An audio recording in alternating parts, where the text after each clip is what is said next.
ఆమేన్. ప్రియమైన దేవుని పిల్లలారా, మరి తొలి సందేశంలో కొన్ని ప్రాముఖ్యమైన మాటలు మీరు విన్నారు. నిజంగా తమ్ముడు మాట్లాడిన మాటలలో, సేవకుడు మాట్లాడిన మాటలలో ఒకటే ఆవేదన ఉంది. ఏంటంటే క్రైస్తవ జీవితాలలో లేదంటే క్రైస్తవ కుటుంబాలలో ప్రార్థన కొరవడింది. నిజమండి అది. నిజంగా నిద్ర లేచిన తర్వాత చీపురు ఎక్కడుందో వెతుక్కుంటున్న తల్లులు ఉన్నారు, కానీ మోకరించి 2 నిమిషాలు నా తండ్రితో మాట్లాడదాం అనుకునే తల్లులు లేరు. ఎందుకు అంటే ప్రార్థన ఎంత ప్రాముఖ్యమైనదో తమ్ముడు చెప్పాడు. నిజంగా ప్రార్థన చాలా ప్రాముఖ్యమైనది. మీరు శోధనలోనికి వెళ్లకుండా మెలకువగా ఉండి ప్రార్థన చేయమన్నాడు. అంటే ప్రార్థన అనేది మనల్ని శోధనలోనికి వెళ్లకుండా కాపాడుతుందంటే ఖచ్చితంగా కాపాడుతుంది. శోధనలోనికి వెళ్లకుండా అంటే పాపంలో పడకుండా ప్రార్థనే మనల్ని కాపాడుతుంది. కనుక కనీసం రోజుకు 2 పూట్లైనా ప్రార్థన చేసుకోండి. ఉదయాన్నే నిద్ర లేచిన తర్వాత, రాత్రి పడుకోబోయే ముందు ఖచ్చితంగా ప్రార్థన చేసుకోండి. చాలా ప్రాముఖ్యం అది. ఒకే మొదటి సందేశంలో మంచి మాటలు విన్నారు పిల్లరా. మరి 8:50 అయింది సమయం. 9:20 కల్లా ముగిస్తాను. నేను 30 నిమిషాలు చెప్పి ముగిస్తాను. ఎక్కువసేపు మిమ్మల్ని కూర్చోబెట్టను, వాతావరణం కూడా సరిగా లేదు కనుక త్వరగానే చెప్పి నేను మిమ్మల్ని పంపిస్తాను. ప్రియమైన దేవుని పిల్లలారా, ఏమండి ప్రస్తుత కాలంలో ప్రపంచాన్ని కనుక గమనిస్తే మనుషుల మధ్య ఏర్పడుతున్న కొన్ని ప్రేమలు ఉన్నాయి. ఏమండి తల్లికి చెప్పిన నిర్వచనం ఏంటంటే, ఈ ప్రపంచంలో అందరికంటే ప్రేమ విషయంలో గొప్పదెవరో తెలుసా? తల్లి అన్నారు. ఏదైనా ఎందుకు తల్లి అని అడిగితే వాళ్ళు చెబుతున్నటువంటి నిర్వచనం ఏంటో తెలుసా? ఏమంటే తల్లి 9 మాసాలు మోసింది, 9 నెలల గర్భంలో మోసింది.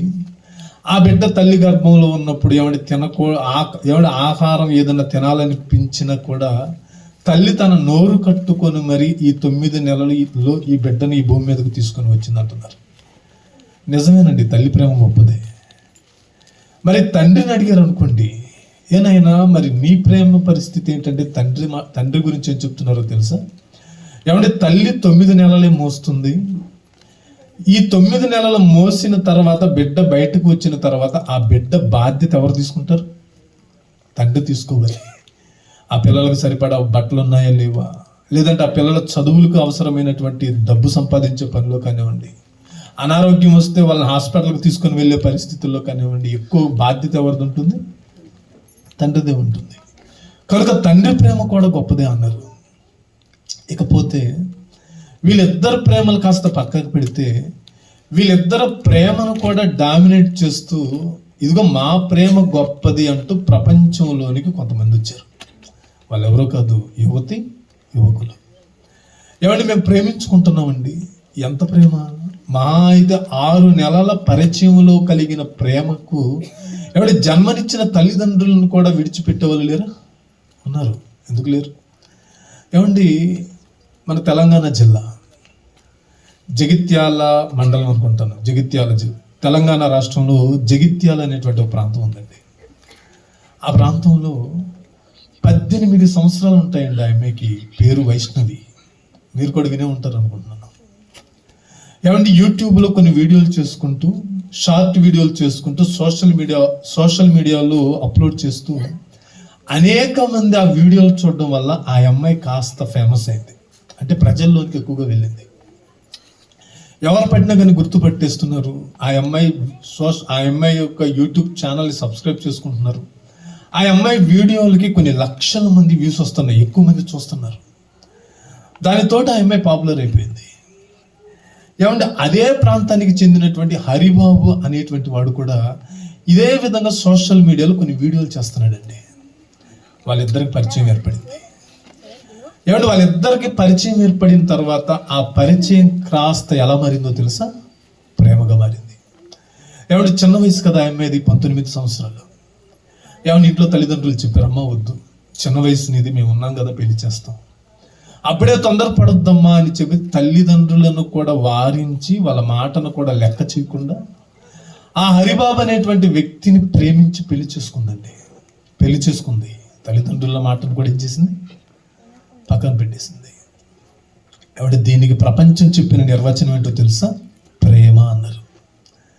ఏమంటే ప్రేమించి వివాహం చేసుకున్నారు, తల్లిదండ్రులను కూడా కాదనుకున్నారు కదా, వాళ్ళ జీవితం బాగుండాలిగా. పట్టుమని సంవత్సరం తిరిగేలోపు ఏం జరిగిందో తెలుసా? ఒకరోజు ఉదయాన్నే ఏమంటే పక్కింటి వాళ్ళు వచ్చారు, ఆ అమ్మాయితో ఏదో మాట్లాడదామని. పక్కింటి వాళ్ళు వచ్చి తలుపు కొడుతుంటే తీయడం లేదు, పిలుస్తుంటే పలకడం లేదు. ఏమైందోనని చెప్పి ఆ అమ్మాయి భర్తకు ఫోన్ చేస్తే అతను కూడా ఫోన్ తీయడం లేదు. ఏమైందోనని చెప్పి ఆ పక్కింటి వల్ల కిటికీ తీసి తొంగి చూస్తే రక్తపు మడుగులో శవమైపడి ఉంది. ఆ అమ్మాయి రక్తపు మడుగులో శవమైపడి ఉంది. వెంటనే పోలీసులు కాల్ చేశారు. వాళ్ళు వచ్చి ఆ అబ్బాయిని పట్టుకొని ఏంట్రా ఏం జరిగిందని అడిగితే ఏమండి ఏవేవో కారణాలు చెప్పాడు. వరకట్నం వేధింపులని, ఏమండి అధిక కట్నం తీసుకురాలేదని, ప్రేమించి పెళ్లి చేసుకున్న తర్వాత ఆ అమ్మాయి పుట్టింటి వల్ల నాకు ఏ వస్తువులు పెట్టలేదని ఈ అమ్మాయి మీద వేధింపులకు గురి చేశాడు. అది తట్టుకోలేక ఆ అమ్మాయి కూడా వాగ్వాదానికి దిగింది. ఇంకంతే వాళ్ళిద్దరి మధ్య ఘర్షణ జరిగి ఆ అమ్మాయిని కత్తి తీసుకుని పొడి చంపేశాడు. ఏమంటే ఒక విషయం చెప్పనా? ఆ అమ్మాయి చనిపోయే సమయానికి 4 నెలల గర్భవతి. చంపేశాడు. ఏమంటే ఇది ప్రేమ? దీని ప్రేమ ఉందామా? నిజమైన ప్రేమ ఏంటి రాత్రి మీరు వింటారు. ప్రియమైన దేవుని పిల్లలారా, ఒకసారి లేఖనాలలోనికి రండి. ఎఫెసీయులకు రాసిన పత్రిక 3వ అధ్యాయం.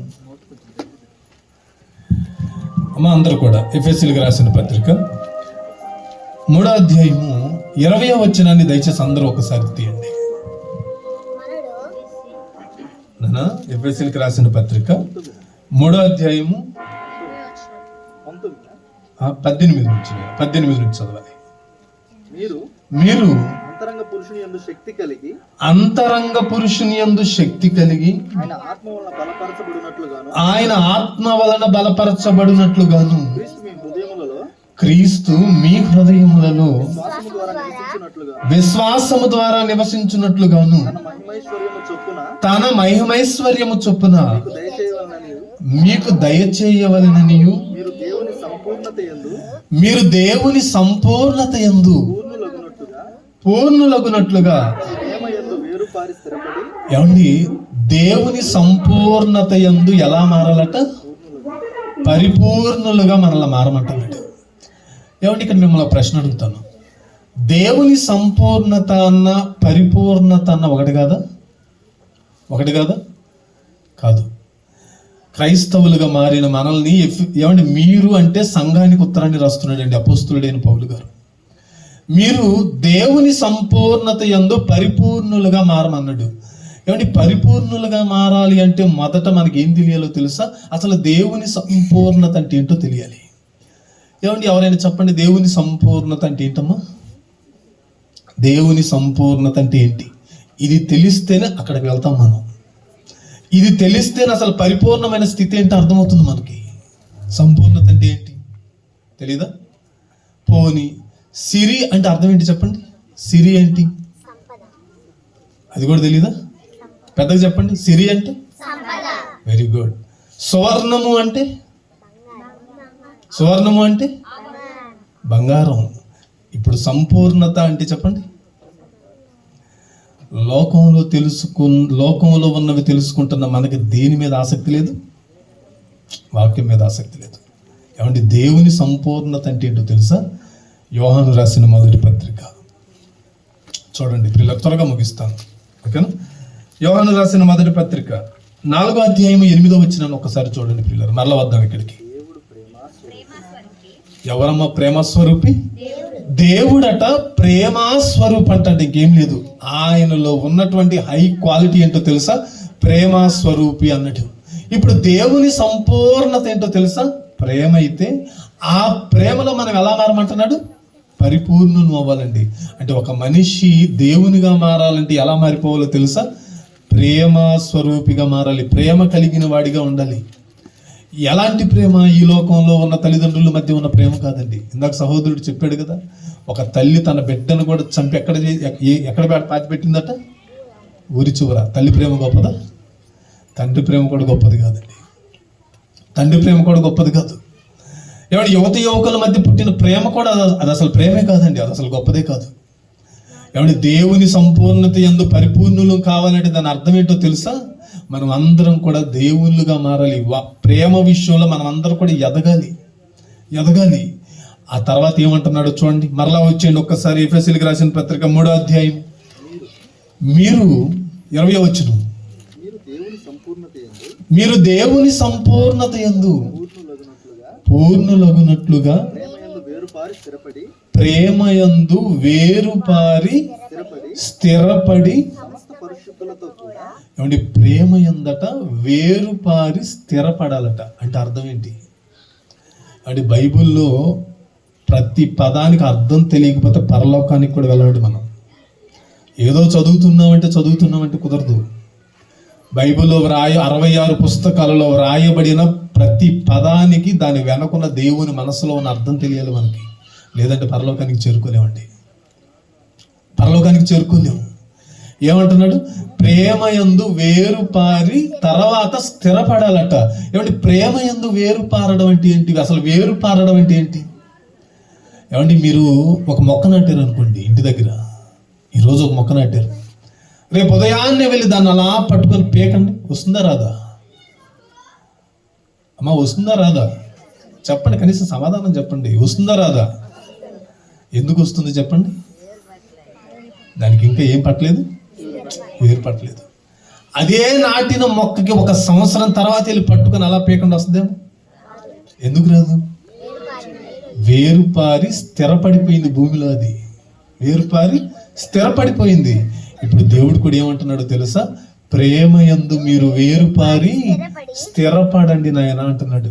అంటే కదిలించకూడదు ఇక మనల్ని. ప్రేమ విషయంలో ఎవరు కదిలించకూడదు. తర్వాత ఏమంటున్నాడు చూడండి, సమస్త పరిశుద్ధులతో కూడా దాని వెడల్పు పొడుగు లోతు ఎత్తు ఎంతో గ్రహించుకొనుటకును జ్ఞానమునకు మించిన క్రీస్తు ప్రేమ తెలుసుకొనుటకును తగిన శక్తి గలవారు కావాలననియు ప్రార్థించుచున్నాను. అమ్మ, మీ దగ్గర బైబిల్ ఉన్నాయా? మరి బైబిల్ చదువుతున్నప్పుడు నా మొహం కళ్ళు ఎందుకు చూస్తున్నారు? బైబిల్ చూడండి. ఎన్నో వచనం చదువునైనా? ఎఫెసీయులకు రాసిన పత్రిక 3వ అధ్యాయము 20వ వచనం. బైబిల్ చదివేటప్పుడు మీరు బైబిల్ చూడాలి, వాక్యం చెప్పేటప్పుడు నా వైపు చూడాలి. ఓకేనా? బైబిల్ తీయండి, చదువునైనా. మనలో కార్యసాధకమైన తన శక్తి చొప్పున. ఏమంటే జాగ్రత్తగా వినాలి. మనము అడుగు వాటన్నిటికంటేను ఊహించు వాటన్నిటికంటేను అత్యధికముగా చేయ శక్తి గల దేవునికి. ఏమండి, ఈ వచనం అంటే క్రైస్తవులకి చాలా ఇష్టం అండి. ఒక సేవకుడు చెబుతుంటే విన్నాను నేను. ఒక సభలో ఒక సేవకుడు బహిరంగంగా ఏమని మాట్లాడుతున్నాడో తెలుసా? ఈ రాత్రి వేళ మీరు అడుగు వాటన్నిటికంటేను మీరు ఊహించు వాటన్నిటికంటేను అత్యధికముగా దేవుడు దయచేస్తాడు. మీకు ఏం కావాలో కోరుకోండి అంటున్నాడు.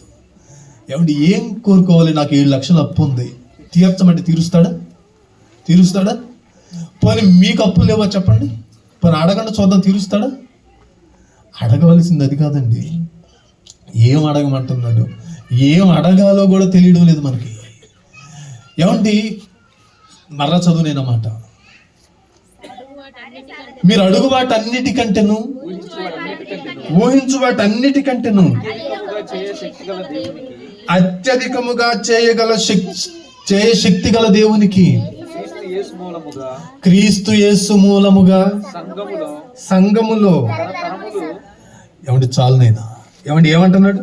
ఈరోజు క్రైస్తవులమైన మనం ఆయన ప్రేమలో కూడా పరిపూర్ణం అవ్వాలండి. ఎలా మారాలో తెలుసా? దేవుని యొక్క ప్రేమ యొక్క వెడల్పు, ఆ ప్రేమ యొక్క లోతు, ఆ ప్రేమ యొక్క ఎత్తు, ఆ ప్రేమ యొక్క పొడవు, ఇవి తెలియాలంటండి. ఏమండి, ఎలాగండి తెలుసుకోవాలి? ప్రేమ యొక్క లోతు ఎలా తెలుసుకోవాలి? ఒక బావి లోతు అంటే తెలుసుకోవచ్చు, అవునా? ఈ రోడ్డు వెడల్పు ఎంతో చూడమంటే చూడొచ్చు.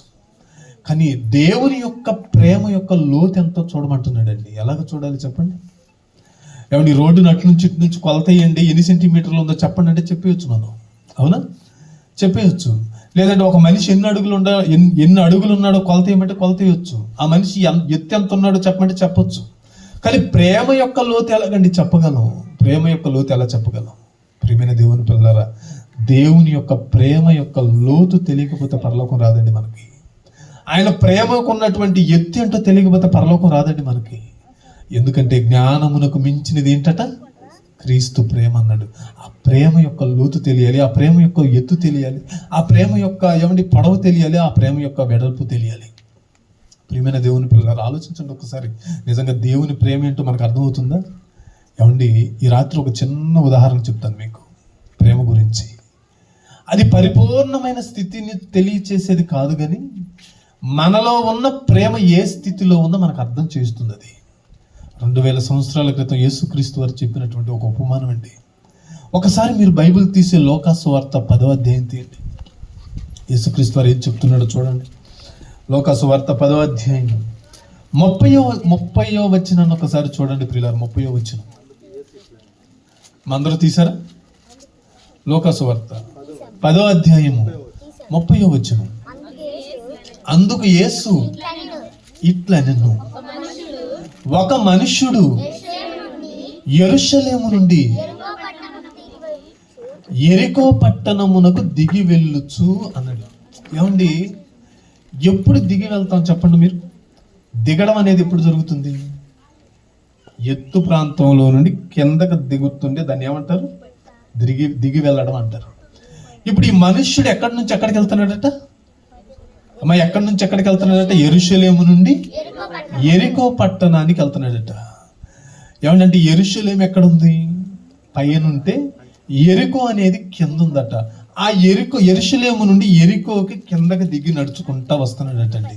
అలా నడుచుకుంటూ వస్తున్నప్పుడు ఏం జరిగిందో తెలుసా? అతడు దొంగల చేతికి చిక్కాడంటండి. వారు అతని బట్టలు దోచుకుని అతనిని కొట్టి కొర ప్రాణముతో విడిచిపెట్టారంటండి. జాగ్రత్తగా వినాలి మీరు. చిన్ననాటి నుండి వింటున్న సందర్భమే మరలా ఒకసారి జ్ఞాపకం చేస్తాను. దొంగల చేతికి చిక్కాడంటండి. ఎందుకంటే ఈ రోజు ఉన్నటువంటి పరిస్థితులు 2000 సంవత్సరాల క్రితం ఉండవు కదండి. ఎందుకంటే ఈ ఉపమానం యేసుక్రీస్తు వారు చెబుతున్నాడంటే అంతకు ముందే జరిగిందై ఉండాలి. అది అంతే కదా? అంతకు ముందు జరిగిందై ఉంటేనే ఆయన చెప్పగలుగుతున్నాడు. 2000 సంవత్సరాల క్రితం ఇప్పుడున్నటువంటి పరిస్థితులు ఉన్నాయా? చక్కగా రోడ్లు ఉన్నాయా? ఆ రోజు లేవు. వీధి దీపాలు ఏమైనా ఉన్నాయా? ఆ రోజు లేదు. కాలి నడకన వెళ్ళాలి. ఈ రోజు ఉన్నటువంటి వాహనాలు, ఆటోలు కానీ, బస్సులు కానీ, లారీలు కానీ ఆ రోజు ఉన్నాయా? లేదు. గాడిద మీద ప్రయాణాలు, లేదంటే కాలి నడకన ప్రయాణాలు. అలా ప్రయాణం చేసుకుంటూ యెరూషలేము నుండి యెరికోకు వెళతంటే ఒక అతను దొంగల చేతికి చిక్కాడంటండి. ఎందుకంటే ఆ రోజు దొంగల భయం ఉంటుంది కదండి. ఈ రోజు అంటే పోలీసు వ్యవస్థ ఉంది, రక్షక వ్యవస్థ ఉంది, కానీ ఆ రోజు ఆ పరిస్థితులు లేవు. దొంగల చేతికి చిక్కాడట. వాళ్ళు ఏం చేశారట? అతని బట్టలు దోచుకుని కొట్టి కొర ప్రాణంతో విడిచిపెట్టి వెళ్ళిపోయారంటండి. నగలు దోచుకోవచ్చు, లేదంటే డబ్బు దోచుకోవచ్చు, లేదంటే అతని దగ్గర ఉన్న విలువైన వస్తువులు ఏమైనా దోచుకోవచ్చు. బట్టలు కూడా ఎందుకంటే దోచుకున్నారు? బట్టలు ఎందుకు దోచుకున్నారు? ఈరోజు మనకి బట్టల విలువ తెలియదండి. ఎందుకంటే బీరువా నిండా ఏముంటాయి? మనకి బట్టలే. ఇంట్లో అరకల నిండా ఏముంటాయి? బట్టలే. క్రిస్మస్ వచ్చిన బట్టలే, ఈస్టర్ వచ్చిన బట్టలే, గుడ్ ఫ్రైడే వచ్చిన బట్టలే, మధ్యలో ఏమైనా శుభకార్యాలు వచ్చినా బట్టలే. ఈరోజు 100 రూపాయలకు కూడా బట్టలు ఉన్నాయి, 500కి బట్టలు ఉన్నాయి, 100 రూపాయలకు కూడా వేసుకునే షర్ట్లు కూడా ఉన్నాయి. 300 పెడితే మీకు చీరలు రావా? వస్తాయి. ఈరోజు విపరీతంగా దొరుకుతున్నాయి కనుక ఆ బట్టల విలువ మనకు తెలియడం లేదు. కానీ 2000 సంవత్సరాల క్రితం పరిస్థితి ఏంటో తెలుసా? బట్టలు చాలా విలువైనవండి. సంసోను ఉన్నాడు పాత నిబంధనలో. ఫిలిస్తీయులకు ఒక పొడుపు కథ వేసి పందెం ఏం పెట్టాడో తెలుసా? నేను గెలిస్తే మీరేమి ఇవ్వాలి? నాకు 30 జతల బట్టలు ఇవ్వండి అన్నాడు. ఎందుకు అడిగాడు బట్టలు? బంగారం అడగొచ్చుగా, వెండి అడగొచ్చుగా. బట్టలు ఖరీదైనవి. యేసుక్రీస్తు వారు సిలువ వేసినప్పుడు కూడా అతని అంగీని ఏం చేశారంటే, యేసుక్రీస్తు వారి అంగీని సైనికులు పంచుకోవడానికి సీట్లు వేసుకున్నారంటండి. అతని అంగీని, యేసుక్రీస్తు వారి అంగీని. అంటే బట్టలు విలువైనవా? విలువైనవే. అలా యెరూషలేము నుండి యెరికోకు వెళుతున్న ఇతని బట్టలు కూడా దోచుకున్నారంటండి వాళ్ళు. దోచుకున్నారు. పాప దోచుకుంటుంటే తిరగబడతాడు కదండి. తిరగబడినందుకు అతనిని కొట్టి కొరప్రాణంతో విడిచిపెట్టి వెళ్ళిపోయారంట. ఎందుకు? ఇక మనం కొట్టవలసిన అవసరం లేదు, కాసేపు ఆగితే వాడే చచ్చిపోతాడు. కొన ఊపిరితో ఉన్నవాడు అలా విడిచిపెట్టి వెళ్ళిపోదాం, వాడే కాసేపు ఊపిరాడి ఆడి వాడి చచ్చిపోతాడని అలా వదిలేసి వెళ్ళిపోయారట. అలా వదిలేసి వెళ్ళిపోతే ఆ మార్గం గుండా ఎవరు వస్తున్నారో చూడండి. అప్పుడు ఒక యాజకుడు. ఏమండి యాజకులు అంటే ఎవరమ్మా? యాజకులు అంటే ఎవరు? మన భాషలో చెప్పాలంటే ఇదిగో పాస్టర్లు, దేవుని సేవకులు. ఏమండి అటువంటి ఒక యాజకుడు. ఏమండి మనం ఎవరు? మనమంతా ఎవరు చెప్పండి? మనమంతా ఎవరమ్మా? మనం ఎవరు? తీయండి ఒక్కసారి, అది కూడా చూసుకుని వచ్చేద్దాం. పేతురు రాసిన మొదటి పత్రిక 2వ అధ్యాయం 9వ వచనం చూడండి. యాజకులు అంటే మనం కాదు, వాళ్ళు ఎవరో వేరే దేశాల్లో ఉంటారు అనుకుంటున్నారేమో మీరు. పేతురు రాసిన మొదటి పత్రిక 2వ అధ్యాయం 9వ వచనం. అయితే మీరు అంటే క్రైస్తవులమైన మనం, క్రీస్తుని రక్షకుడిగా అంగీకరించిన మనం, యేసుక్రీస్తు వారి రక్తంలో మన పాపాలు కడుక్కొని పరిశుద్ధులుగా మార్చబడి సంఘంలోనికి వచ్చామే మనం అందరం. మన గురించి వ్రాయబడుతున్న మాట ఏంటో తెలుసా? అయితే మీరు చీకటిలో నుండి ఆశ్చర్యకరమైన తన వెలుగులోనికి మిమ్మును పిలిచిన వాని గుణాతిశయములను ప్రచురము చేయు నిమిత్తము ఏర్పరచబడిన వంశమును. మనల్ని ఎవరితో పోలుస్తున్నాడో తెలుసా? రాజులైన యాజకులుగా పోలుస్తున్నాడండి. మనం కూడా ఎవరు ఇప్పుడు? యాజకులు. మనలాంటి ఒక యాజకుడు 2000 సంవత్సరాల క్రితం ఏమిటి దొంగల చేతికి చిక్కి కొరప్రాణంతో పడిపోయి ఉన్నాడు రోడ్డు మీద. ఆ మార్గం గుండా వెళ్తున్నాడు అంటండి. ఆ మార్గం గుండా వెళ్తా ఏం చేశాడో చూడండి. అమ్మా లోకసువార్త 10వ అధ్యాయానికి వచ్చేది. మరలా మనం ఎవరో చూపించడానికి అక్కడికి వచ్చాను. అప్పుడు ఒక యాజకుడు ఆ త్రోవను వెళ్ళుట తటస్థించును. అతడు అతనిని చూసి పక్కగా పోయాడట. ఎందుకంటే పక్కగా వెళ్ళాడు? కొన ఊపిరితో ఉన్నాడు కదా, చావు బతుకుల మధ్య ఉన్నాడు కదా. యాజకుడు అంటే ధర్మశాస్త్రం తెలిసిన వాడు కదా, దేవుని మనిషి కదండి అతను. దేవుని సన్నిధిలో నిత్యము యాజకత్వం చేసేవాడు, దేవుని మనిషి కదా. దేవుని మనిషికి నిన్ను వలె నీ పొరుగు వారిని ప్రేమించమని ధర్మశాస్త్రంలో దేవుడు చెప్పిన మాట తెలుసా? తెలీదా? తెలిసినా కానీ ఎందుకంటే పక్కకి వెళ్ళాడు? పక్కకి ఎందుకు వెళ్ళాడు? ఏమండి యాజకుడికి ఉన్న పని ఏంటో తెలుసా? ఇప్పుడు అర్జెంటుగా వెళ్ళి ఏం చేయాలి? వాక్యం చెప్పాలి. వీడి దగ్గర నేను ఇక్కడ ఆగిపోతే వాక్యం చెప్పడానికి ఆలస్యం అవుతుందని ప్రాణాపాయ పరిస్థితుల్లో ఉన్న తన పొరుగు వాడిని వదిలేసి వెళ్ళిపోయాడు. కానీ అక్కడ తను చేయవలసిన పని ఏంటో తెలుసా? దేవుని ప్రేమను చూపించాలి. యాజకుడు దేవుని మనిషే, కానీ దేవుని యొక్క ప్రేమకున్న లోతు అర్థం కాలేదు అతనికి ఆ దేవుని యొక్క ప్రేమ యొక్క లోతు అర్థం కాలేదండి. పక్కగా వెళ్ళిపోయాడట. తర్వాత ఎవరు వచ్చారో చూడండి. అలాగునని లేవీడొకడు ఆ చోటికి వచ్చి అతను కూడా చూసి పక్కగా వెళ్ళాడంటండి. లేవీలు ఎవరు ఇంతకీ? యాజకులు ఈ లేవీల్లో నుండి వచ్చిన వాళ్ళేనండి. లేవీ గోత్రం ప్రత్యేకించబడింది దేవుని సేవ చేయడానికి. వీళ్ళకి ధర్మశాస్త్రం తెలుసు అంటే వీళ్ళకి కూడా ధర్మశాస్త్రం తెలుసు. దేవుని మాటలు తెలిసిన వీళ్ళు కూడా, ఈ లేవీడు కూడా ఆ పరప్రాణంతో పడిపోయి ఉన్న వాడిని చూసి పట్టించుకున్నాడా? పక్కగా వెళ్ళిపోయాడా? దేవుని ప్రేమ లేదండి. ఆ ప్రేమకున్న లోతు తెలియడం లేదండి వాళ్ళకి. ఆ తర్వాత ఆ మార్గం గుండా ఎవరు వస్తున్నారో చూడండి. అయితే ఒక సమరయుడు ప్రయాణమైపోవచ్చు. అతను పడి ఉన్న చోటికి వచ్చి అతనిని చూసి అతని మీద జాలి పడ్డాడంటండి. ఏమండి ఒక మాట చెప్తాను, ప్రేమ, దయ, జాలి అనేవి కులాన్ని బట్టి రావండి. ఈ సమరయుడు ఎవరో తెలుసా? ఏమండి ఒక అంటరాని వాడండి ఆ రోజుల్లో. ఈరోజు ఏమండి ఎస్సీ ఎస్టీలు అంటారు చూసారా, మాలా మాదిగని. ఏమండి కులాలు విభజించేసి ఏమండి తక్కువ జాతిని చూస్తారు చూసారా. ఇటువంటి కులాల వాళ్ళని తక్కువ జాతి ప్రజలని ఇప్పుడు ఎలా చూస్తున్నారో 2000 సంవత్సరాల క్రితం సమరయులను అలా చూసేవాళ్ళండి. ఎవరు ఇలా రాణించేవాళ్ళు కాదు. వాళ్ళని కూడా ఊరు బయట ఉండాలి వాళ్ళు కూడా. ఏమంటే మనుషులు సమాధానంగా ఏమంటే వాళ్ళతో మాట్లాడేవాళ్ళు కాదండి, పాపులుగా భావించేవాళ్ళండి వాళ్ళని. అటువంటి సమరయుడు ఆ మార్గం గుండా వెళుతూ అతనిని చూసి జాలి పడ్డాడంటండి. అయ్యో నాలాంటి ప్రాణమే కదా, కొర ప్రాణంతో ఉన్నాడు, కొట్టుకుంటున్నాడు, రక్తపు మడుగులో పడున్నాడు. ఏమండి జాలి పడ్డాడట. ఏమండి ప్రేమ జాలి అనేవి కులాన్ని బట్టి వచ్చేవి కదా. మరలా చెప్తున్నాను, ఈరోజు సంఘాలలో కూడా ఈ కులపిచ్చి వచ్చిందండి. కులపిచ్చి వచ్చింది సంఘాలలో కూడా. ఏమండి మీ దగ్గర లేదనుకుంటున్నాను, సంతోషం. ఒకవేళ ఎవరి మనస్సులోనైనా కులపిచ్చుంటే తీసేసుకోండి, చంపి పడేస్తాడు దేవుడు. మరలా చెప్తున్నాను, చంపేస్తాడండి. వీళ్ళదేం కులం, వాళ్ళదేం కులం, అక్క పాట పాడుతుంది అక్కదేం కులం, వద్దువి. సంఘంలోనికి చేర్చబడిన మనం అందరం ఎవరైనా చదువుకున్నాం ఇందాక, ఏర్పరచబడిన వంశమును రాజులైన యాజక సమూహం. ఇప్పుడు నాకు తెలిసిన ఒక అక్క అండి నా దగ్గరకు వచ్చి, మన సంఘంలో మనోళ్ళు ఎవరైనా ఉంటే చూడండి. నాకు అర్థం కాలేదండి ముందు, ఈ మనోళ్ళు అంటే అర్థం కాలేదు. అందరూ క్రైస్తవులే కదా, మనోళ్ళు ఏంటి ఎందుకని అడిగాను. తమ్ముడికి అమ్మాయి కావాలి, మనోళ్ళే కావాలట. నేను ఒకటే చెప్పాను, నువ్వు మాట్లాడి నీ మాటను బట్టి, నువ్వు ఎంత పరిశుద్ధంగా బ్రతికినా ఈ మాటను బట్టి యేసుక్రీస్తుకి లెక్క చెప్పాలి.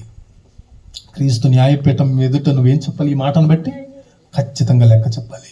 లెక్క అడుగుతాడైనా. ఏంటి మనోళ్ళు ఏంటి, వాళ్ళు ఏంటి? బాప్తిస్మం తీసుకున్న తర్వాత అందరూ ఒక్కటే క్రైస్తవులు. కులాలు ఏమంటే ఈ కులపిచ్చి ఉంటే తీసేసుకోండి, వద్దండి. క్రైస్తవులుగా మనకు ఉండకూడదు. ఇప్పుడు అటువంటి స్థితిలో ఉన్న ఈ సమరయుడు ఆ మార్గం గుండా వెళుతూ అతనిని చూసి జాలి పడ్డాడంటండి. జాలిపడి ఏం చేశాడో చూడండి. దగ్గరగా పోయి నూనెయు ద్రాక్షారసమును పోచి అతని గాయాలను కట్టి, ఏమండి రోడ్డు పక్కన ఎవరైనా ప్రమాదానికి గురై ఉన్నారనుకోండి, మనం ఆ మార్గం గుండా వెళ్తే మనం ఏం చేస్తాం చెప్పండి? మనం ఏం చేస్తాం? ఉదాహరణకి ఏమండి ఎవరికైనా ఒక యాక్సిడెంట్ అయింది, ఏమండి పడిపోయి ఉన్నాడు, రోడ్డు పక్కన అలా పడిపోయి ఉన్నాడు. మనం బస్సులో వెళ్తున్నాం అనుకోండి, ఏమంటే మనకి ఏమనిపిస్తుంది? సహజంగా ఏమనిపిస్తుంది? అయ్యో ఏంటి అతనికి యాక్సిడెంట్ అయింది, రక్తం పోతుంది, అందరూ అలా ఉండి చూస్తున్నారు ఏంటి, ఎవరో ఒకళ్ళు అతను హాస్పిటల్కి తీసుకెళ్ళొచ్చు కదా, ఎవరో ఒకళ్ళు అతనికి అంబులెన్స్కి ఫోన్ చేయొచ్చు కదా అనిపిస్తుంది. అనిపించదా? అనిపిస్తుంది. అదే జనాల దగ్గర నువ్వు ఉన్నావు అనుకోండి, నువ్వు చేస్తావా పని? మనం చేస్తామా? మనం కూడా అందరిలాగా అలా నిలబడి వాడికి ఏమైద్దానని చూస్తూ ఉంటాం, అతనికి ఏమైద్దానని చూస్తూ ఉంటామండి. మనం ఏం చెయ్యం. కానీ 2000 సంవత్సరాల క్రితం ఒక ఎన్నిక లేని వాడు ఏం చేశాడో తెలుసా? అతని మీద జాలిపడి అతని దగ్గర ఉన్నటువంటి నూనె పూసాడంటండి. అతని గాయాలకి కట్టాడు, గాయాలు కట్టి ద్రాక్షారసాన్ని తాపి అతని గాడిద మీద ఎక్కించుకున్నాడంటండి. గాడిద మీద ఎక్కించుకున్నాడట. ఏమంటే నువ్వు నేనైతే చేస్తామా పని? నువ్వు నేనైతే చేస్తామా పని? మనం చేయమండి. మహా అయితే మనం ఏం చేస్తామో తెలుసా? ఫోన్ తీసుకొని 108కి అంబులెన్స్కి ఫోన్ చేస్తాం. అది ప్రేమ ఉంటే, సమయం ఉంటే. ఇంకా దగ్గర వాడు అనుకోండి, లేపి వాడిని పరామర్శించి ఏ ఊరో కనుక్కొని ఆ ఊరికి తీసుకొని వెళ్ళి ఇంటి దగ్గర విడిచిపెట్టేస్తాం. కానీ సమరయుడు అలా చేయలేదండి. అతను ఏం చేశాడో తెలుసా? అతనిని గాడిద మీద ఎక్కించుకుని ఎక్కడికి తీసుకెళ్ళాడట? ఒక పూట కోళ్ళవాని ఇంటికి తీసుకుని వెళ్ళాడంటండి. ఎందుకమ్మా అక్కడికి తీసుకెళ్ళాడు? అతని ఇంటికి తీసుకెళ్ళొచ్చు. అతని ఇంటికే కదా అతను వెళ్తున్నాడు. ఏదో ప్రయాణంలో ఉన్నాడు, యెరూషలేము నుండి యెరికోకి వెళ్తున్నాడు. ఏమంటే కొన ఊపిరితో ఉన్న వాడికి ద్రాక్షరసం తాపి, కాసిన మంచినీళ్ళు తాపి లేపి, నీ ఇల్లు ఎక్కడ అని అడిగి, ఏ ఊరు అని అడిగి ఆ ఊరికి తీసుకొని వెళ్ళి అతని ఇంటి దగ్గర దించి రావచ్చు కదా. ఎందుకు పూటకోళ్ళవాని ఇంటికి తీసుకొని వెళ్ళాడు? ఎందుకో చెప్పనా? కొన ఊపిరితో ఉన్నాడండి. జాగ్రత్తగా వినాలి. ప్రేమ యొక్క లోతుల్లోనికి వెళ్తున్నాడు అతను. అసలు దేవుని యొక్క ప్రేమ యొక్క లోతుల్లోనికి వెళ్ళిపోతున్నాడు ఆ సమరయుడు. ఏం చేశాడట? ఒక పూటకోళ్ళవాని ఇంటికి తీసుకుని వెళ్ళి అతనిని పరామర్శించాడంటండి. పరామర్శించడం అంటే ఏమండి, ఎవరైనా మీ ఇంటికి బంధువులు వచ్చారనుకోండి, పరామర్శిస్తారా? పరామర్శించరా? ఎవరైనా హాస్పిటల్లో రోగులుగా ఉన్నారనుకోండి, మనకు తెలిసిన వాళ్ళు, హాస్పిటల్కి వెళ్ళి పరామర్శిస్తామా? పరామర్శించమా? పరామర్శిస్తాం. ఏమండి అతన్ని తీసుకొని వెళ్ళి ఒక పూటకోళ్ళవాని ఇంట చేర్చి అతనిని పరామర్శిస్తున్నాడంటండి. ఏంటైనా ఎలా జరిగింది, ఏమైంది నీకు, ఎవరు కొట్టి పడేశారు? అతనిని పరామర్శిస్తూ అతనికి వైద్యం చేయిస్తున్నాడంటండి. వైద్యం చేయిస్తూ తర్వాత మరునాడు అతడు, ఆ పదం చూడండి. ఏమండి మరునాడు అతడు,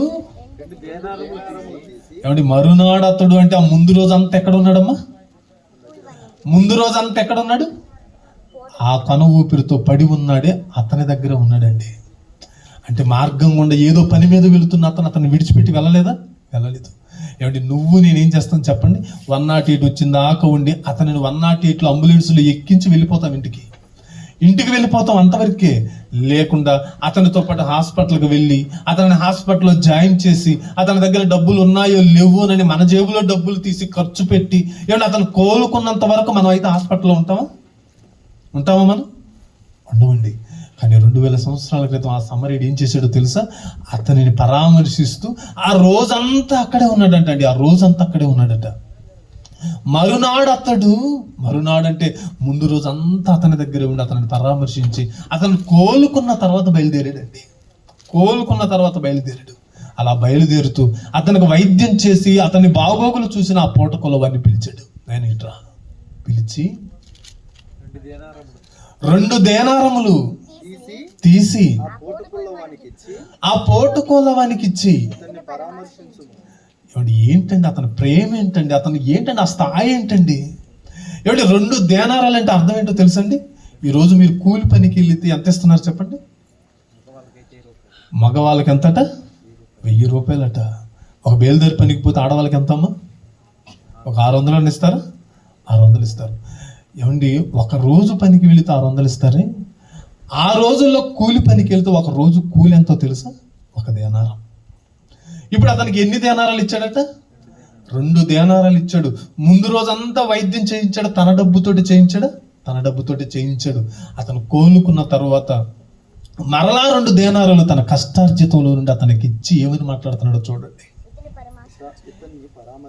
ఇతనిని పరామర్శించుము, నువ్వే విషయం ఇంకేమైనా ఖర్చు చేసిన ఎడల నేను మరలా వచ్చినప్పుడు అది నేను నీకు మరలా తీర్చేదనని అతనితో చెప్పి వెళ్ళిపోయాడు అంటండి. ఎలాంటి కమిట్మెంట్ అయ్యాడో తెలుసా? అతనికి వైద్యం చేయించి మరలా ఒకవేళ నేను వెళ్ళిపోతే అతను పట్టించుకోడేమోనని ఆలోచించి అతని దగ్గర ఉన్న డబ్బులు తీసి ఆ పోటకొలవానికి ఇచ్చి, నైనా నేను వెళ్ళిపోతున్నాను, ఇదిగో నీకు ఈ డబ్బులు ఇచ్చాను కదా, ఈ డబ్బులతోటి తను పరామర్శించు, ఇంకా అతను రోగిగానే ఉన్నాడు, అతను ఇంకా కోలుకోవాలి, ఈ డబ్బులు తీసుకొని అతన్ని బాగు చేసి ఒకవేళ ఈ 2 దేనారాల కంటే నువ్వు ఇంకా ఎక్కువ ఏమైనా ఖర్చు పెడితే నేను మరలా ఇదే మార్గం గుండా వస్తాను, అలా వచ్చినప్పుడు ఖచ్చితంగా నీకు అవి ఇచ్చేసి వెళ్తాను అన్నాడు. ఏమండి ఒకవేళ ఖర్చు పెట్టుంటే తిరిగి వచ్చి ఇచ్చుండడా చెప్పండి? ఇచ్చుండడా? ఇవ్వకపోతే యేసుక్రీస్తు వారు చెప్పడండి అవమానం. అతనిలో ఉన్న క్యారెక్టర్ చెప్తున్నాడు మనకి. ఆ ప్రేమ యొక్క లోతుల్లోనికి ఎంత స్థాయిలోకి వెళ్తున్నాడో చెప్తున్నాడు అండి యేసుక్రీస్తు వారు చెబుతున్నాడు. ప్రియమైన దేవుని పిల్లలారా, అసలు ముక్కు మొహం తెలియని ఏ వ్యక్తికైనా నువ్వు నేనైతే ఇలా చేస్తామో చెప్పండి? ఇలా చేస్తాము? నిజం ఒప్పుకోండి, చేస్తామో చేయమండి. మనం అసలు పట్టించుకోమండి. తెలుసా, మనం బైక్ మీద వెళ్తున్నప్పుడు రోడ్డు పక్కన ఎవడైనా పడున్నాడు అనుకోండి, జస్ట్ వాడి వైపు అలా చూసి మరలా ఏం చేస్తాం? బండి తోలుకుంటూ వెళ్ళిపోతాం. యాక్సిడెంట్ అయింది అనుకోండి, ఏమంటే ఆగి వాడు ఎవడో చూస్తామా? 108కి ఫోన్ చేస్తాం? ఏముండదండి, మన పాటికి మనం వెళ్ళిపోతూ ఉంటాం. ఆ రోజు అతను కూడా అలా అనుకుంటే ఆ కొర ప్రాణంతో ఉన్నవాడి ప్రాణం ఏమయ్యేది? పోయేదండి. పోయే ప్రాణాన్ని క్రీస్తు ప్రేమను బట్టి, సహోదర ప్రేమను బట్టి, పొరుగువాడిని ప్రేమించమన్న ఆ విధానాన్ని బట్టి ఏం చేశాడో తెలుసా? దేవుని ప్రేమను చూపించి ఆ పొరుగువాడిని కాపాడాడండి. ఏమండి ఆ సమరయుడికి ధర్మశాస్త్రం తెలుసా? ప్రవక్తల గ్రంథాలు ఏమైనా తెలుసా? అతనికి క్రొత్త నిబంధన ఏమైనా తెలుసా? యేసుక్రీస్తు ఎవరో తెలుసా? పోనీ యేసుక్రీస్తు రక్తంలో కడగబడ్డాడా? ఏమీ తెలియని అతనే తన పొరుగువాడికి అంత ప్రేమ చూపిస్తే, ఏమంటే ఈరోజు నువ్వు నేను ఎక్కడున్నావో తెలుసా? ఏమంటే మనం అందరం ఎక్కడున్నావో తెలుసా? ఏమంటే మనకు ధర్మశాస్త్రం తెలుసా తెలీదా? తెలియకపోయినా కనీసం ఉందా లేదా మన దగ్గర? ధర్మశాస్త్రం ఉంది. ప్రవక్తల గ్రంథాలు ఉన్నాయా లేవా? ఉన్నాయి. క్రొత్త నిబంధన ఉందా లేదా? ఉంది. యేసుక్రీస్తు దగ్గరకు వచ్చామా లేదా? వచ్చాం. ఏమంటే యేసుక్రీస్తు రక్తంలో కడగబడ్డామా లేదా? కడగబడ్డాం. పొరుగు వాడిని ప్రేమించాలని తెలుసా తెలీదా చెప్పండి? తెలుసు. ఇన్ని తెలిసిన మనం చేయడం లేదండి. ఇన్ని తెలిసిన మనం ప్రేమ యొక్క లోతు ఏంటో మనకు అర్థం కావడం లేదు. అతను చేసేదండి. ఏమంటే అతనికి చుట్టమా చెప్పండి? ఏమంటే ఆ గాయాలతో పడి ఉన్నవాడు ఈ సమరయుడికి ఏమైనా చుట్టమా? ఎవరో కూడా తెలియదండి. ఎవరో తెలియకపోయినా దేవుని ప్రేమను బట్టి అతని ప్రాణాలు కాపాడాడే. దీన్ని ఏమంటారో తెలుసా? ప్రేమ అంటారు. యువతి యువకుల మధ్య ఉన్నది ప్రేమ కాదండి, చంపుకుంటున్నారండి ఎక్కడ పెట్టినా. తల్లిదండ్రుల మధ్య ఉన్నది ప్రేమ కాదండి, పిల్లల మాట వినడం లేదని చంపి పడేస్తున్నారండి. భార్యాభర్తల మధ్య ఉన్నది ప్రేమ కాదండి, అక్రమ సంబంధాలకు అడ్డుగా ఉంటున్నారండి, ఒకరినొకరు చంపుకుంటున్నారండి ఈరోజు. ఇవి ప్రేమలు కాదు. అసలు నిజమైన ప్రేమ ఏంటో తెలుసా? ఇదిగో ఈ సమరీయుడు చూపించాడే, అది ప్రేమ అంటే. ఆ ప్రేమ కూడా ప్రారంభ స్థితేనండి, ప్రారంభ స్థితి. అది ఫైనల్ స్టేజ్ కాదు. అది తన పొరుగు వాడిని ఎలా ప్రేమించాలో ఈ సమరయుడి ద్వారా యేసుక్రీస్తు వారు చెప్పాడు ఒక చిన్న ఉపమానం. అది ఫైనల్ స్టేజ్ కాదు. అసలు ఫైనల్ స్టేజ్ ఏంటో తెలుసా ప్రేమలో? నిజంగా క్రీస్తు ప్రేమ మనకు తెలుసుంటే, ధర్మశాస్త్రం తెలుసుంటే, ఏమిటి క్రొత్త నిబంధన దగ్గరకు వచ్చామని ఒకవేళ మనం అనుకుంటే, క్రీస్తు రక్తంలో కడగబడ్డది ఒకవేళ మనం నిజమే అయితే, మనలో ఉండవలసిన ప్రేమ ఏంటో తెలుసా? రోమాపత్రిక ముగించేస్తాను ఒక 5 నిమిషాలు. ఏమండి, రోమాపత్రిక 5వ అధ్యాయం 8వ వచనాన్ని ఒక్కసారి చూడండి ప్రియులారా. రోమాపత్రిక 5వ అధ్యాయము 8వ వచనం. అయితే దేవుడు మన ఎడల తన ప్రేమను వెల్లడి పరుస్తున్నాడంటండి. దేవుడు మన ఎడల తన ప్రేమను వెల్లడి పరుస్తున్నాడట. ఎలా వెల్లడి పరుస్తున్నావు తండ్రి అంటే, ఒక పువ్వు ఇచ్చి కాదండి, ఒక గ్రీటింగ్ కార్డు ఇచ్చి కాదు, ఒక చాక్లెట్ ఇచ్చి కాదు. ఈరోజు యువత యువకుల మధ్య పుట్టే ప్రేమలు అలాంటివే. ఏమన్నా అందంగా ఉంటే ఒక పువ్వు ఇస్తాడు వెళ్ళి. దేవుడు అలాంటి పని చేయలేదండి. లేదంటే ఒక గ్రీటింగ్ కార్డు ఇస్తాడు, అది కాదండి. ఒక భర్త భార్యను ప్రేమిస్తాడు, ఒక చీర కొని పెడతాడు, ఇంకంతే పొంగిపోతూ ఉంటుంది. ఆ ప్రేమ కాదండి. ఆయన మన ఎడల వెల్లడిపరిచిన ప్రేమ ఎలాంటిదో తెలుసా? మనం ఇంకను పరిశుద్ధులమై ఉండగా అన్నాడా? పాపులమై ఉండగానే క్రీస్తు మన కొరకు చనిపోయెను కాబట్టి. ఏమండి, మనం ఇంకా పాపులుగా ఉండగానే క్రీస్తును మన కొరకు బలి చేసాడంటండి. మనం ఇంకా పాపులుగా ఉండగానే, మీరు మారండి నా కొడుకును పంపిస్తాను అనలేదండి, మీరు మారిన తర్వాత క్రీస్తును బలిస్తాను అనలేదండి. మనం ఇంకా పాపులమై ఉండగానే ఆయన ప్రేమ ఏంటో చూపించడండి. ఆ ప్రేమకు ప్రతిఫలం ఏంటో తెలుసా? ఈ భూమి మీద యేసుక్రీస్తు వారి మరణం అండి. ఆయన కొడుకును బలి చేసాడండి. అదండి దేవుడు మన ఎడల చూపించిన ప్రేమ అండి. అది దేవుడు మన ఎడల చూపించిన ప్రేమ. యేసుక్రీస్తు వారు చూపించిన ప్రేమ ఏంటో తెలుసా? యోహాను రాసిన మొదటి పత్రిక చివరి మాట ముగించేస్తాను. 3వ అధ్యాయము 16వ వచనం. యోహాను రాసిన మొదటి పత్రిక 3వ అధ్యాయము 16వ వచనం. ఆయన మన నిమిత్తము తన ప్రాణము పెట్టెను గనుక. అసలు ప్రేమ అంటే ఇదని చెప్తున్నాడండి. దీని వలన ప్రేమ ఎట్టిదని తెలుసుకొనుచున్నాము. అంటే ప్రేమకు డెఫినేషన్ ఏంటో తెలుసా? ప్రాణము తీయడం కాదండి. వైష్ణవి అనే ఆ పాపని ఆమె భర్త చంపి పడేసాడండి. అది ప్రేమ అందామా చెప్పండి? ప్రేమ అందామా దాన్ని? కన్న బిడ్డని ప్రియుడితో తీసుకొని వెళ్ళి చంపి పడేసిందంటే ఏంటండి ఆ తల్లి మనసు ఏంటి చెప్పండి? తల్లి మనసు ఏంటండి? దాన్ని ప్రేమ అందామా? ప్రేమ అనకూడదండి. అవి ఏవి ప్రేమలు కాదండి. అసలు నిజమైన ప్రేమ ఏంటో తెలుసా? క్రీస్తు మన నిమిత్తం ప్రాణం పెట్టాడే. ఎందుకు పెట్టాడు చెప్పండి? ప్రాణమైన ఆయన ఏదైనా తప్పు చేశాడా మనలాగా? దొంగతనాలు ఏమైనా చేశాడు యేసుక్రీస్తు వారు? దోపిడీలు ఏమైనా చేశాడా? అబద్ధాలు ఏమైనా ఆడాడా? హత్యలు ఏమైనా చేశాడా? ఏమీ చేయని ఆయన ప్రాణం ఎందుకండి పెట్టాలి? ప్రాణం ఎందుకు పెట్టాడు చెప్పండి? మనం పెడతామండి, మన పిల్లల కోసం ప్రాణం పెడతామా? పెట్టమండి. పెడదామని పైకి చెప్పినా ఆ పరిస్థితి వస్తే పెట్టమండి, పెట్టం. నిజమైన ప్రేమ ప్రాణం పెడుతుందండి, ప్రాణం పెడుతుంది. యేసుక్రీస్తు వారు మనల్ని ప్రేమించాడు కనుక మన నిమిత్తం ఏం చేశాడట? ప్రాణం పెట్టాడు. నిజం చెప్తున్నాను. ఆయన తలుచుకుంటే ఆయనను కొరడాలతో కొట్టారండి. కొరడాలతో కొట్టారు, ఉమ్మి వేశారు, పిడుగుద్దులు గుద్దారు, ముఖం మీద కొట్టారు, తల మీద ముళ్ళ కిరీటం పెట్టారు. ఆయన అనుకుంటే అసలు ఆ రోమా ప్రభుత్వం నిలబడుతుందండి ఆయన ముందు? ఆయన కన్నెర్ర చేస్తే ఆయన ఒంటి మీద చేతులేసిన సైనికులు మాడిపోరు మలమల. ఎందుకు మౌనంగా ఉన్నాడో తెలుసా? ప్రేమ భరించడంలో తెలుస్తుందండి. తెలుసా మీకు? ప్రేమ సహించడంలోనే తెలుస్తుంది, తిరగబడడంలో కాదు. తిరగబడటంలో కాదండి, ప్రేమ సహించడంలో తెలుస్తుంది. ఆ సహనాన్ని చూపించాడండి. మన ఎడల తనకున్న ప్రేమను ప్రాణం పెట్టడంలో చూపించాడు. అది ఆయన చూపించిన ప్రేమ అయితే మనలను కూడా ప్రేమ చూపించమంటున్నాడు. ఎలాగో తెలుసా? మనము కూడా సహోదరుల నిమిత్తము మన ప్రాణములను మనం కూడా ఏం చేయాలట? పెట్టబద్దులమై ఉన్నాం అన్నాడు. ఏమండి, ఈ మాటలు అర్థం కాలేదండి మనకి. ఈ మాటలు అర్థమైతే అసలు ఇలా ఉండమండి మనం. తెలుసా మీకు? దేవుడు కోరుకున్న క్రైస్తవ్యం ఇది కాదండి. అసలు దేవుడు కోరుకున్న క్రైస్తవ్యం ఇది కాదు. ఆయన కోరుకున్న క్రైస్తవ్యం వేరండి. ఆయన కుమారుడు ఎలాగైతే ప్రాణం పెట్టాడో, ఆయన కుమారుడి రక్తంలో కడగబడిన నా పిల్లలైన వాళ్ళందరూ కూడా రాబోతున్న వారి సహోదరుల కోసం ప్రాణము పెట్టే వారికి ఉండాలని ఆయన కోరుకుంటే, ఏమండి ఎంతమంది అండి మనం ప్రాణం పెడుతున్నాం? ప్రాణం పెట్టాలండి. ఏమండి, గాయాలతో ఉన్నవాడి గాయాలు కడిగాడు కదా, గాయాలతో ఉన్నవాడికి ద్రాక్షరసం త్రాపించాడు కదా, పోటకోలో వాడి ఇంటికి తీసుకొని వెళ్ళాడు కదా, పరామర్శించాడు కదా, తన ధనాన్ని ఖర్చు పెట్టాడు కదా.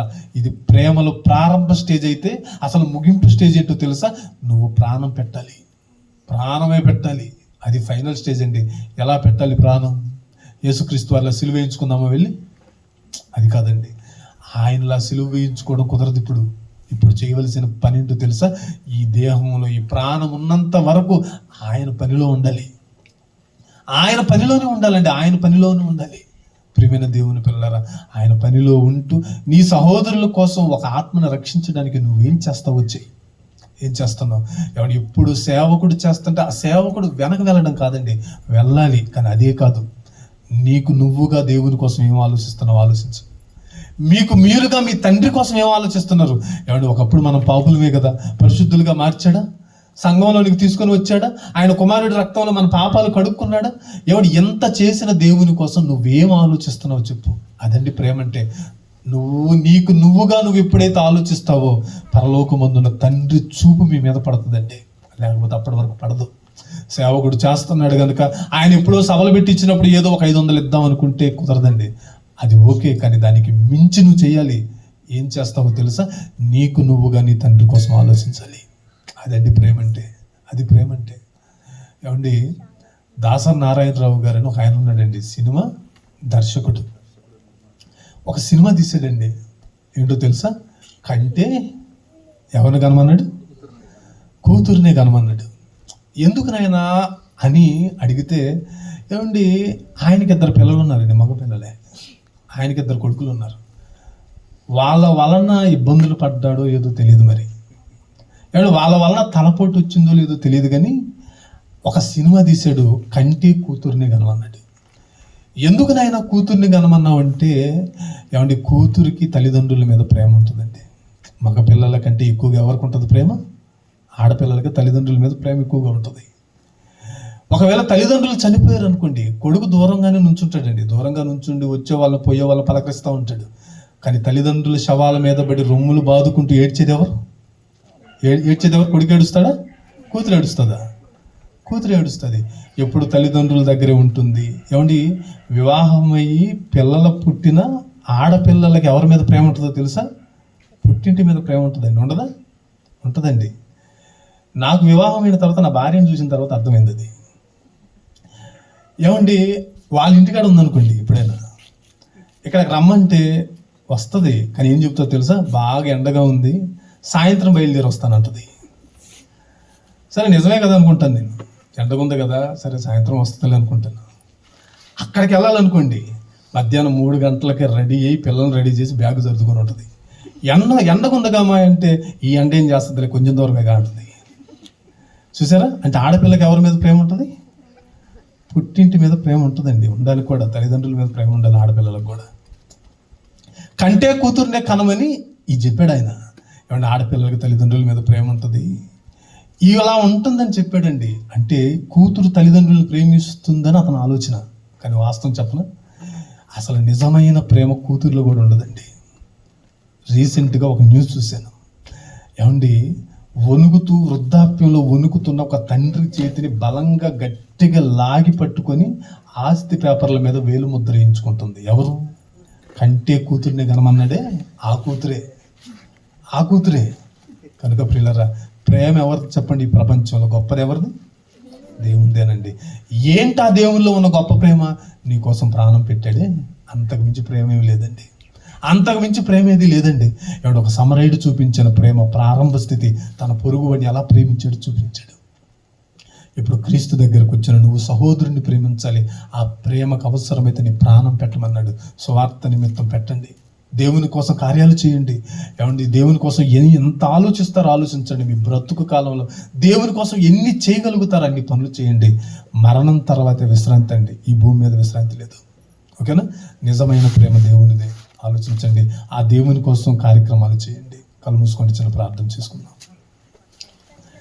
మహాపరిశుద్ధుడును పరలోకమందున్న మా కన్న తండ్రి, ఈ రాత్రి వేళ తండ్రి, ఈ గ్రామంలో నివాసం ఉంటున్న మీ కుమారుడు, మీ సేవకుడు, మా ప్రియమైన సహోదరుడు, దేవుని పనిలో తండ్రి, మీ పనిలో నా జత పనివాడు నా సర్వబాబుని బట్టి, ప్రేమించి మీరు ఇచ్చిన చెల్లి కుమారులను బట్టి ప్రార్థిస్తున్నాం. వారి ఇరువురి గర్భం గుండా మీరు తీసుకుని వచ్చిన 2 పిల్లలు సుందర శ్రీమంతుడు సత్య సందేశం బట్టి ప్రార్థిస్తున్నావు తండ్రి. చిన్న బిడ్డలు చిన్ననాటి నుండి గర్భంలో ఉన్నప్పటి నుంచి మీ జ్ఞానం వింటున్నారు, ఆ జ్ఞానంలోనే పెరుగుతున్నారు, చక్కగా పాటలు పాడగలుగుతున్నారు, మీ మాటలు నేర్చుకోగలుగుతున్నారు. ఇదిగో తండ్రి, గడిచిన 8 సంవత్సరాలు తండ్రి మీ పిల్లలను మీరు ఎక్కల చాటున భద్రపరిచారు. అందుని బట్టి మీకు వందనాలు తండ్రి. భవిష్యత్తులో తండ్రి మీ పక్షాన నిలువబడి తండ్రి సమాజంలో మీ వాక్యాన్ని బలంగా ప్రకటించగలిగే ఒక మంచి సేవకులుగా తండ్రి మీ పిల్లలను తీర్చిదిద్దండి. ఇప్పటి వరకు తండ్రి మీ పిల్లలతోటి కొద్ది మాటలే చెప్పాను. ఏది నిజమైన ప్రేమ అంటే మీరు చూపించారు తండ్రి. మీ పాపులమై ఉండగానే మీ కుమారుడిని మా కోసం బలిచ్చారు. మీ కుమారుడు చూపించాడు తండ్రి, మా ఎడల ప్రేమ ప్రాణం పెట్టాడు.